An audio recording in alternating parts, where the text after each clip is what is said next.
وَآمِنُوا بِمَا أَنزَلْتُ، اللہ تعالیٰ نے اپنی کتاب قرآن حکیم نازل کی ہے جو انسان کے لیے زندگی گزارنے کا پورا پروگرام ہے۔ اس پر ایمان لانے کا مطالبہ کیا جا رہا ہے اور اللہ تعالیٰ نے حکم دیا ہے کہ ایمان لا کر حضرت محمد صلی اللہ علیہ وسلم کی اتباع کریں، ان کی پیروی کریں۔ مصدق لما معکم، یہ اس کی تصدیق کرنے والا ہے جو تمہارے پاس ہے۔ جب قرآن پہلی کتابوں کی تصدیق کرتا ہے تو پھر اس پر ایمان لے آؤ، کیونکہ تم اہل کتاب ہو اور اہل علم ہو۔ اگر تم ایمان نہیں لاؤ گے تو تمہارا جھٹلانا خود تم پر ہی لوٹے گا۔ یعنی اس کا کیا مطلب ہے کہ حضرت محمد صلی اللہ علیہ وسلم کی تکذیب کرنا، ان کا جھٹلانا، اس کا یہ مطلب ہے کہ تم اپنی کتابوں کی تکذیب کر رہے ہو، کیونکہ تمہاری کتابوں میں تو صاف بتا دیا گیا تھا کہ آخری نبی حضرت محمد صلی اللہ علیہ وسلم تشریف لائیں گے، ان کی شریعت پر چلنا۔ کتاب پر ایمان کیسے لایا جا سکتا ہے؟ کتاب پر ایمان 3 طریقے سے لایا جا سکتا ہے۔ کوئی بھی کتاب ہو، یہ تو قرآن مجید کی بات ہو رہی ہے۔ کتاب کا علم ایمان لانے کے لیے ضروری ہے کہ اس کا علم حاصل کیا جائے، اس کے مطابق عمل کیا جائے اور اس کے پیغام کو آگے پھیلایا جائے۔ بنی اسرائیل کے پاس پہلے سے تورات اور انجیل موجود تھی۔ جب ان کے پاس قرآن مجید آ گیا، جب عرب کے علاقے میں قرآن مجید آیا اور حضرت محمد صلی اللہ علیہ وسلم کے ذریعے سے شریعت بھیجی گئی، تو قرآن مجید کے اندر واضح موجود تھا کہ قرآن مجید پچھلے کتابوں کی سچائی کی گواہی دیتا ہے۔ یہ ان کی گواہی کے ساتھ نازل ہوا تھا۔ قرآن مجید تورات اور انجیل کی تصدیق کرتا ہے کہ وہ اللہ تعالیٰ کی جانب سے نازل کی گئی، اللہ تعالیٰ کے پیغمبروں پر نازل کی گئی۔ اسی لیے اللہ تعالیٰ کہہ رہے ہیں فَلَا تَكُونُوا أَوَّلَ كَافِرٍ، تم سب سے پہلے اس کے ساتھ کفر کرنے والے نہ بن جانا۔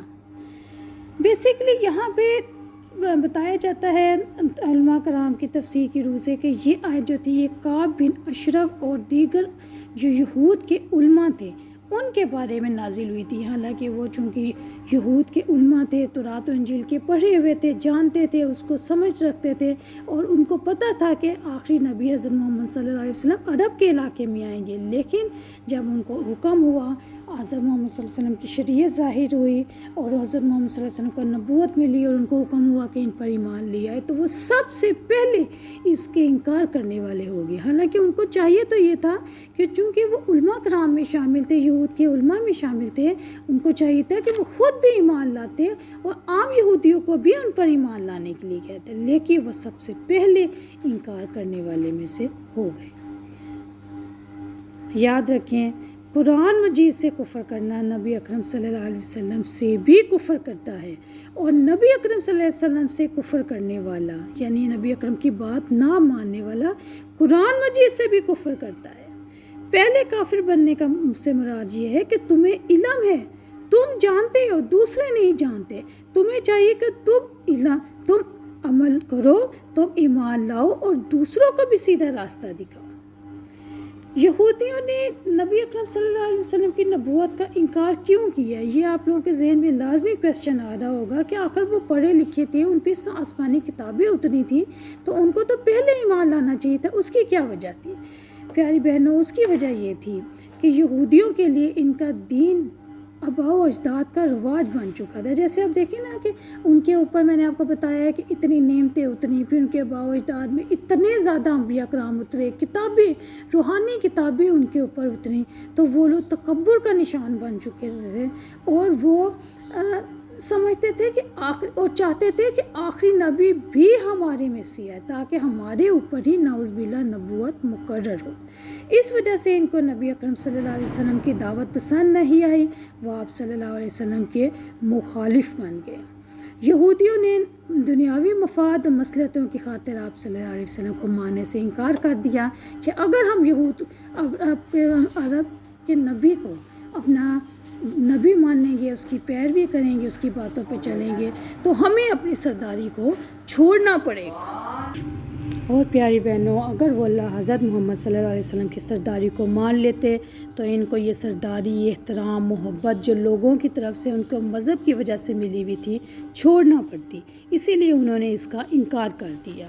انہوں نے محسوس کیا کہ اگر ہم نے اس نبی کو مان لیا تو ہماری مذہبی بڑائی ختم ہو جائے گی، کیونکہ حضرت محمد صلی اللہ علیہ وسلم کا خاندان اتنا امیر بھی نہیں تھا، ان کے پاس زیادہ سرداری بھی نہیں تھی، اور یہ اپنی سرداری کو ختم نہیں کرنا چاہتے تھے۔ مذہب کے نام پہ ان کو طرح طرح کے نذرانے ملتے تھے، اسی مال کی ہوس نے ان کو حق سے دور کر دیا۔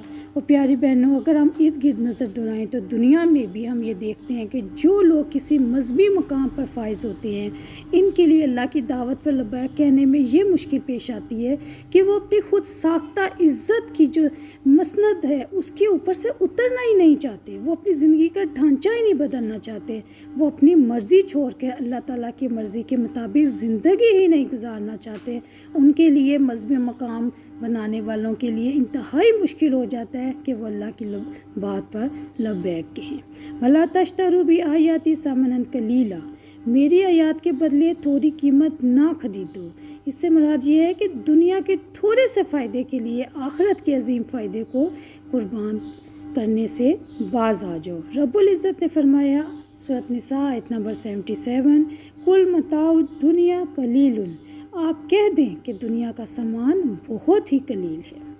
رسول اکرم صلی اللہ علیہ وسلم نے فرمایا، جو شخص اس علم کو جس سے اللہ تعالیٰ کی رضامندی حاصل ہوتی ہے اس لیے سیکھے کہ اس سے دنیا کمائے، وہ قیامت کے روز جنت کی خوشبو تک نہیں پا سکے گا۔ یہ ابو داؤد کی حدیث ہے۔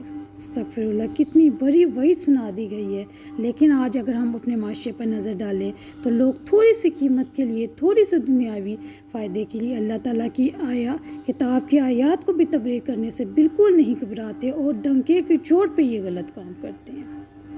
تھوڑی قیمت سے کیا مراد ہے؟ تھوڑی قیمت سے مراد دنیا کے فائدے ہیں۔ آخرت کے عظیم فائدے کے مقابلے میں دنیا کا وقتی فائدہ یقین رکھیں بہت ہی تھوڑی قیمت ہے۔ اللہ تعالیٰ کہتے ہیں، صرف مجھ سے ڈرتے رہو، تمہارے دل میں میرے سوا کسی کا ڈر نہ ہو۔ کیا ڈر نہ ہو؟ کہ جو عذاب تمہارے بڑوں پر آیا، جنہیں بندر و سور بنا دیا گیا، کہیں وہ تم پر نہ آ جائے۔ میرے سوا کسی سے نہ ڈرو، کیونکہ جب تم صرف اللہ تعالیٰ سے ڈرو گے تو یہ چیز تم میں تقویٰ لے کر آئے گی۔ تھوڑی سی قیمت کے بدلے اللہ تعالیٰ کی آیات کو مت بیچو۔ یاد رکھو، جو انسان ایسا کام کرتا ہے وہ سمجھ جائے کہ اس کے دلوں سے تقویٰ کوچ کر چکا ہے، جا چکا ہے، اور اس کا دل سیاہ ہو چکا ہے۔ اللہ تعالیٰ ہمیں دلوں کے سیاہ ہونے سے بچائے۔ السلام علیکم ورحمۃ اللہ وبرکاتہ۔ سبحانک اللہم و بحمدک، اشہد ان لا الہ الا انت، استغفرک و اتوب الیک۔ السلام علیکم ورحمۃ اللہ وبرکاتہ۔